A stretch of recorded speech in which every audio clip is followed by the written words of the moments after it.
Psychology is all around us. Psychological elements can be seen throughout the lifespan, from birth until death. Films are a wonderful tool to explain psychological theory and occurrences in our lives.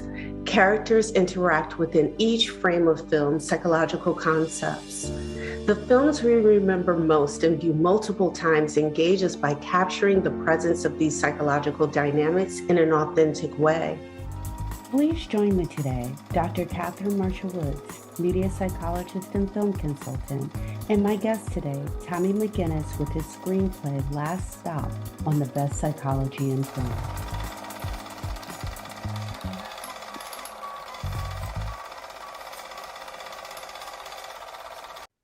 Welcome everyone to Best Psychology in Film. Today we have the lovely opportunity to speak with Tommy McInnis, who wrote the screenplay Last Stop. Welcome to our show.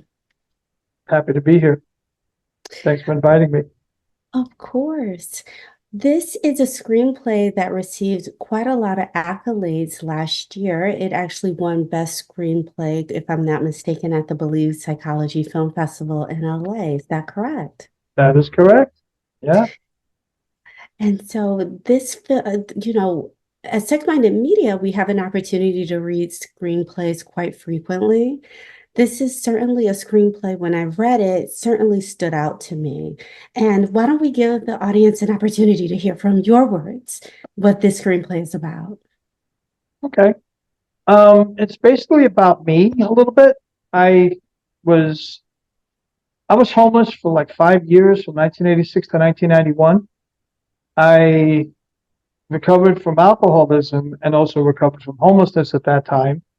And a few years later, I was hired by the city of New York to do homeless outreach in the New York City subway system, which is, back in those days, the 80s and 90s, there were a lot of homeless people living in subway tunnels, subway stations, riding on the trains all night long. So the city was building a team, and I was lucky enough to be chosen to work on that team. And it kind of fit me because I lived in that same space. So I worked with a police officer. I worked closely with the Transit Bureau of the New York City Police Department, which later became NYPD when they merged. And I still worked with the same unit. And at first it was a little rough because, cops didn't want to work with, civilians. And then this civilian was a formerly homeless civilian, which was even more against their idea. But we found a way to make it work. I ended up becoming close friends with the police officer I worked with. A few years later, now to fast forward to, end of that job into another career doing other things, we decided to write a book about our experiences working in the subway. And we wrote it, we self-published the book. It didn't do great, but it did okay. But I always thought it would make a great story for the film or television or something. So I adapted the book into a screenplay. And that's a screenplay that I entered in Believe Psychology that ended up winning Best Screenplay at the festival. So it's kind of like, it's a true story. It's a biopic about a small piece of my life. Say about 4 years worth, I guess it's covered in the script, I think, roughly. So yeah. That's the story. It's about me from homelessness to going to work in the homeless field. That is very fascinating. And equally, the screenplay is just as fascinating. I think that it really provides an opportunity for individuals to really get a window into homelessness, as well as someone who actually has been homeless themselves. I'm wondering, what was your intent or your desire or passion to share this story with other individuals, whether from the book initially and or into the screenplay? Be honest, it took 20 years to write the book. It really took a lot for me to be willing to share that part of my story, because for a long time there was a lot of shame around it, that I would actually allow myself to get to that. And it was embarrassing for a long time until I came to grips with it's actually a strong story when you think about the surviving of it, the survival aspect, and then how, because of that homeless history, I was able to do well at the work that I did in the story. That I was able to, use it as one of my references, my reference point. Whenever I would engage an individual who lived in the subway, all I had to say is, yeah, I was here too. If you, when you read the screenplay, there was a scene, it took place in Grand Central Terminal, and there was a young man who was sitting on the floor in the terminal, and I approached with two of my coworkers. First coworker approaches, he kind of like, yeah, whatever. Second coworker, yeah, same result. And they were about to walk away. I said, give me a second. I sat down next to that man. He looked at me and said, you used to be here, didn't you? I said, yep. He said, I'll go with you. That man turned out he thrived. He did well. Because at the end of the film, you see, I put a scene where I went into him again, and he's actually doing very well. But that story is like, kind of sums it up. Why I decided to tell that story. That kind of sums it up right there. When you think about that scene, those two scenes that I wrote in the script, kind of sums it up pretty well. I agree. One of the things that I loved about the screenplay is that when I said it gives individuals an opportunity to be able to understand or have a window into homelessness, it really gives individuals an opportunity to be able to see how you feel and how also the individual who also wrote the book felt about homeless individuals. Not just like what the experience is like for someone who's homeless, but also how the perception is of being homeless from a civilian. You said that historically, like working with homeless and the police working with civilians, that wasn't something that was desired. And that tension is Right. constantly seen within the screenplay, and it's highlighted within the work. And I'm wondering also if you can tell us a little bit about how you feel about that tension and how you worked around it, because in the screenplay, it's done quite nicely. Well, yeah, I mean, in the end, we just did our jobs. We kept it on a professional level. It became personal later. Like I said, we became friends. But initially, it was just, look, I'm here to do a job. You don't like it. I don't like it. But it's not about us. It's about the folks we got to serve. So I had to keep a professional face on, every day. Did I go to work? I go, and I would have to be, okay, I know where the resources are. So you want to work with me? We're going to work together. But I know where I'm saying. I have to sit down with this individual, talk to them, learn about them, find the best match for them where I know they're not going to go and walk out the next day. My goal was to find a place where the person will be comfortable staying. If the person had an issue with substances and he wanted to go to treatment, I would find him a treatment spot right then and there on the spot. I would just do it. And they would look like, we got to send them to Bellevue shelter. I said, no, we don't. The individual has a need, and I'm going to serve that need. That's what I'm here for. And eventually, over time, when the officer saw that the people were actually accepting help from me that they wouldn't accept from him, and they were going to different places, and the less recidivism, they weren't coming back so quickly, he started saying, yeah, this works. So he kind of came along for the ride, learned from me. At the end of the book, I send you the book as well. At the end of the book, he learned the job from how I worked with the individuals. He learned that there's more to people than it's not just a number. It's not just this guy goes into the shelter. You can't pigeonhole individuals. You got to find where they're at and find, my experience was find where they're at and get the best placement for them. And hopefully I was able to illustrate that, my desire to do the work right in the story that I wrote, both stories I wrote, I guess. One of the things that I also found interesting is that within the screenplay is that anyone who met you, they wanted to know how you ended up in this work. That was like their first question, really, was they were fascinated, like, how did you do it? How did you move from being homeless and then becoming someone that's helping the homeless? And in the screenplay, you're just like, yeah, and then you get back to work. Mm-hmm. Yeah. yeah, pretty much. I mean, to me, it was a gift to be able to get back into this field. And I'm in this field now. I'm back in this field again the last 4 years, 3 years. I'm back in shelter work. Behind me is an office. That's an office that I work in, the shelter in New York City, live from New York. It's Tommy McInnis and shelter work. It's kind of like a calling, I guess, in a way. It became a calling. My history means something. That's what it is. My history means something. It's not a curse anymore. It's not a bad thing. It's a good thing. I was able to reverse that by seeing how my experiences. There's this thing in 12-step recovery.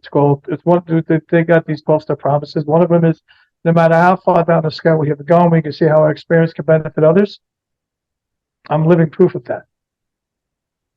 I think so anyway. My experience does help other people. This is really, I think, a very important, moment right here in our conversation. That is something truly a psychological concept, really. The idea that your history is not just for you, but is also for others. And the way that you utilize that is to help others, whether it's through the screenplay or whether it's really through your daily living now as an individual who worked in homeless shelters with individuals. And this is something that we call sublimation. And on the show, we talk about quite frequently because the very act of creating a film is usually an act of sublimation. Having something that has been troubling in someone's life or challenging in someone's life, even like you mentioned, something that could evoke shame in someone's life, is now recreated into something that now you see as, like what you said, is actually a positive thing for your life. Do you believe that if you hadn't gone through that experience, that the screenplay would have been written, the book would have been written, or you'd be doing the type of work you're doing currently? I would say no. I don't think that, this isn't something that you leap into. It's not something some people do. I can't say that. People go to college, they get their LMSWs, they work with in the homeless field. But my entry into this field, everybody in my family worked in finance. I kind of broke the mold when I got into services, be it homeless services. And for a while, I worked on an ambulance for the last 10 years. For the last, like 20 years ago, I got a job with EMS after September 11th happened. I went from homeless work to EMS work. Still doing the same kind of service, but a little bit on a larger scale, obviously. But yeah, and I think that was around the time where I wanted to look at the story a little differently, because I wrote the book while I was working in EMS. I wrote that book with my friend Nelson. So yeah, I don't think I would have gotten into this otherwise. I don't know. Because like I said, everybody in my family worked in finance, and I probably would have followed that lead had I not had the experience that I had for those 5 years. I just want to articulate this is, again, a really important moment in our conversation because many individuals are experiencing something within their lives or have experienced something in their lives that they feel like has been a challenge for them, a conflict for them, even, again, something that's shameful for them.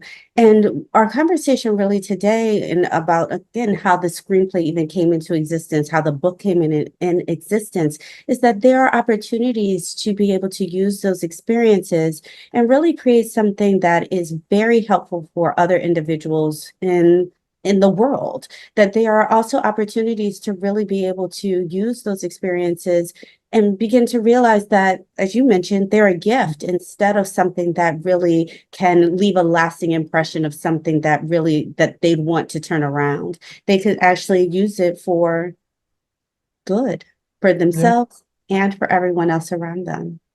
Man, my superpower. That's my origin story. There you go. Every superhero has an origin story. That's my origin story. What can I say? Well, not that I think of myself as a superhero, but yes, you are saving people's lives, so it truly is a superpower.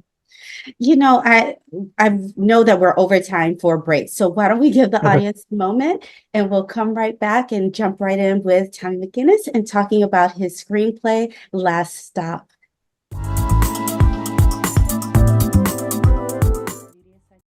I do love what I do for a living.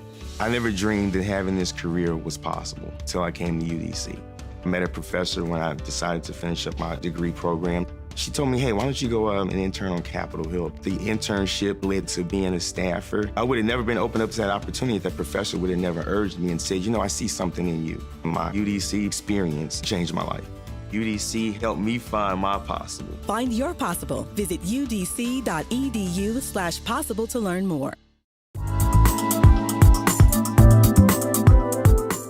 Welcome back to Best Psychology in Film. Today we have the pleasure of speaking with Tommy McInnis regarding his screenplay, Last Stop. Welcome again, Tommy. Thank you for coming. Of course. No place else I want to be right now. We are thinking about the screenplay where it is actually written from a book that was created as well, regarding your experiences with working with individuals who are homeless and shelter work and working with the New York Police Department. It is a fascinating screenplay and very important to our community and society as a whole. I actually have some facts that I just wanted to bring to our attention, because my understanding, as you noted, is that you continue to work with homeless populations in shelters and how needed this work is, not just in New York, but the numbers I will provide are New York City numbers, but really within the United States as a whole. I want to note that this information is coming from the Coalition for the Homeless website, and they provide basic facts that are truly quite updated. And they note that in recent years, homelessness in New York City has reached the highest level since the Great Depression in 1930. So, really, this is a huge issue. Specifically, they note 147,518 people slept each night in a New York shelter. And this was in April 2024. So it's current as this year. However, they indicate that the numbers can be deeply flawed because, of course, we cannot find everyone all the time. Is that they believe that over 200,000 people slept temporarily doubled up in houses with other individuals. And therefore, there are a total of approximately 350,000 individuals who are either without homes or have home insecurity. I want to just also note that 68% of those individuals who are in shelters were also members of homeless families, and therefore included approximately 48,000, actually more than 48,000 children in that number. And so we see that there's a large population of New York school children who experiences homelessness, about 120,000 students who are also looking for housing. And what they account for this is eviction rates doubling up on severity, overcrowding housing, domestic violence experiences, as well as other concerns, unemployment and things of sort. And we see that there, of course, I shouldn't have to say this, but I will, is that we also see that there's a disproportionate number of individuals who are experiencing these challenges who are Black and brown. And so the need for this work is huge. Obviously, you're one person, of course, working with units of individuals. How do you do this? And I'll start there. How do you do this? I have so many other questions. Well, all the work that I've done has always been client, person, individual based, and you deal with one person at a time. I'm not going to save the whole planet, but I could work to get one person to do better than they're doing now. When I engage them, move them into something better. Where I work now, I move them into permanent housing. That's the job I do now. I'm the housing specialist at this place. So, but you're still working with you work with the person at whatever pace they're at. Some people can come in and 2 years later be ready to move into an apartment, not even get the apartment yet.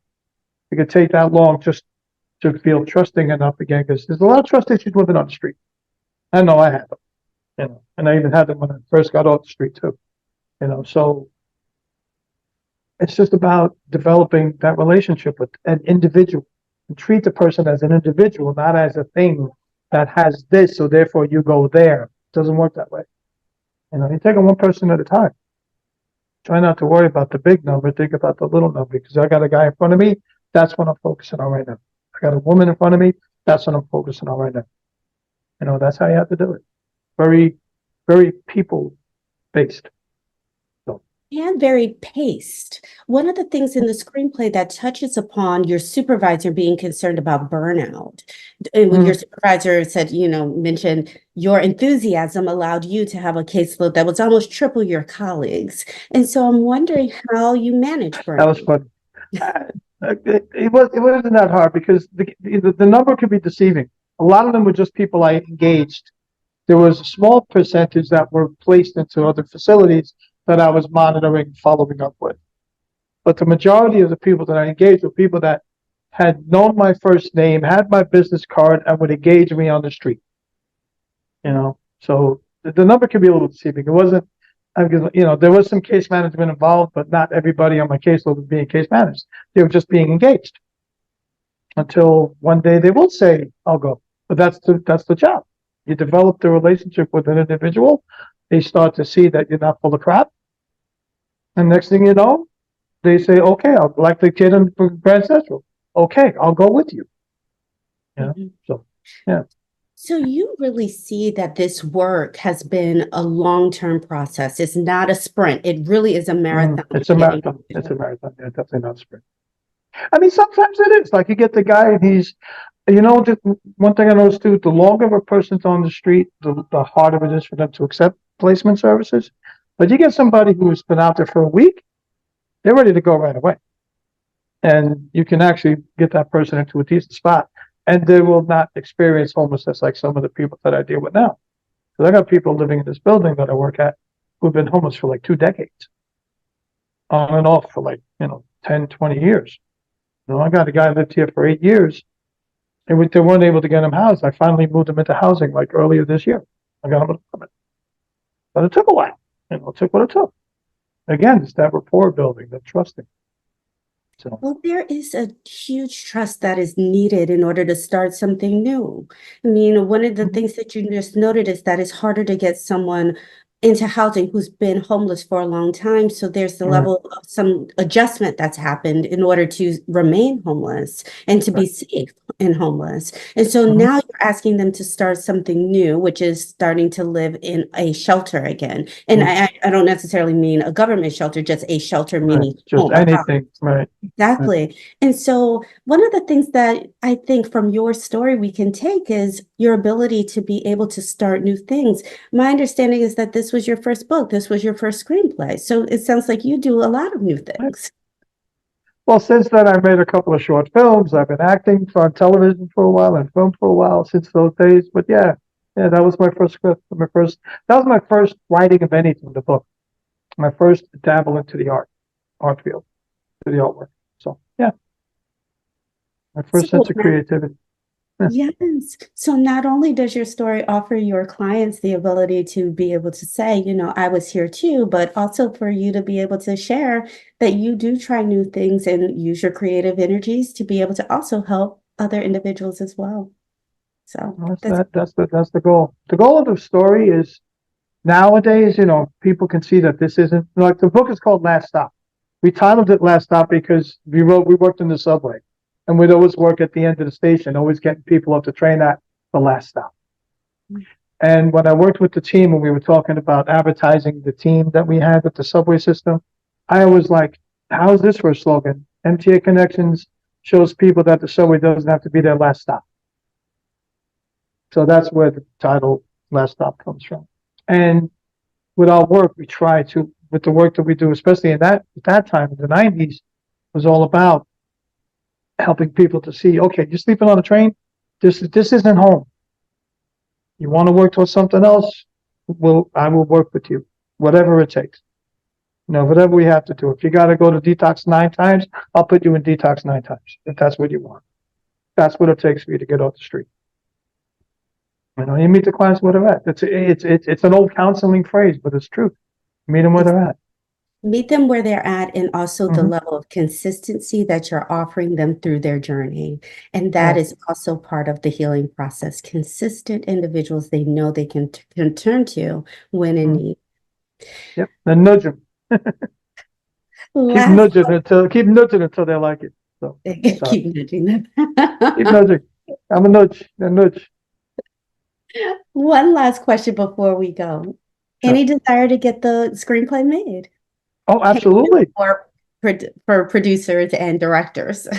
Yeah, well, that's the purpose of putting it in the festival. So hopefully someone takes a bite of the apple to take a look at, say, I'm interested, and then we have a conversation. Of course, it's definitely like to get it made into a film. Have an actual film with that. That's the goal. Yeah. Audience, please look for this film. The screenplay is wonderful, very engaging, very likable characters, I have to say, even when they're behaving not so likable, is that even still, they're very likable individuals who you can really invest in. Thank you, Tommy, for coming onto our show today to talk about your screenplay, Last Stop. This was a pleasure. I had a great time. Thank you for inviting me. And it was great to meet you at the festival last year as well. Nice to meet you as well.